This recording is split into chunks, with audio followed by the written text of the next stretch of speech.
Isang ospital sa Romblon ang kulang sa doktor at sa pagbibigay daw ng serbisyo. At hanggang ngayon, hindi pa rin po tapos itayo ang ospital. Yan ang inaksyonan ng Sumbungan ng Bayan. Halos 3 taon na raw ginagawa ang Romblon District Hospital. Kaya hindi na maiwasang magtaka ng ilang naging pasyente rito. Sa bagong hospital po, parang hindi pa naman tapos yan. Kailangan siguro na matapos yan at saka malagyan ng mga tamang kagamitan na angkop na magagamit para sa mga kailangan ng mga pasyente. Sa tagal na panahon, mga 3 years na nga po, hindi natatapos.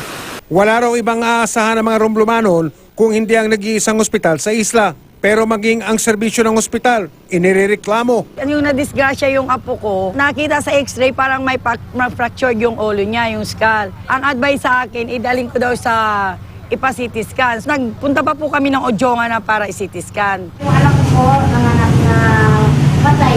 Hindi lang nila na dahil sa dami rin siguro ng nanganak ng araw na yon, sunod-sunod, isa lang ang doktor.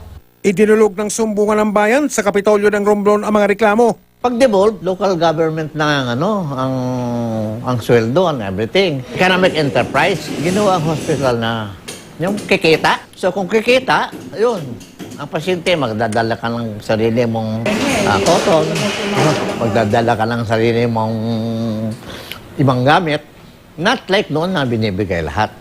Nadagdagan na raw ang mga doktor sa ospital. It's very hard to get a doctor to work in a hospital. Kung ano-anong binibigay namin mga incentive, di ba? Because definitely, hindi rin masyadong patas ang sweldo ng mga doktor. Asahan daw na matatapos na sa Abril ngayong 2019 ang ikatlong palapag ng ospital. Siyempre kulang yung pondo kasi ang design nito naka-design for 3rd floor. Pinunduhan ngayon ito ng provincial government ng 10 million. Kasi yung 10 million, alam naman natin na hindi matatapos yung 3rd floor nito sa... Bukod pa sa halos 15 milyong pisong pondo para matapos ang ikatlong palapag, ang pondong nakalap ng provincial government para sa karagdagang pasilidad ng ospital. Dumadaan ka sa COA, dumadaan ka sa... Ang dami yung papel na nananadaan.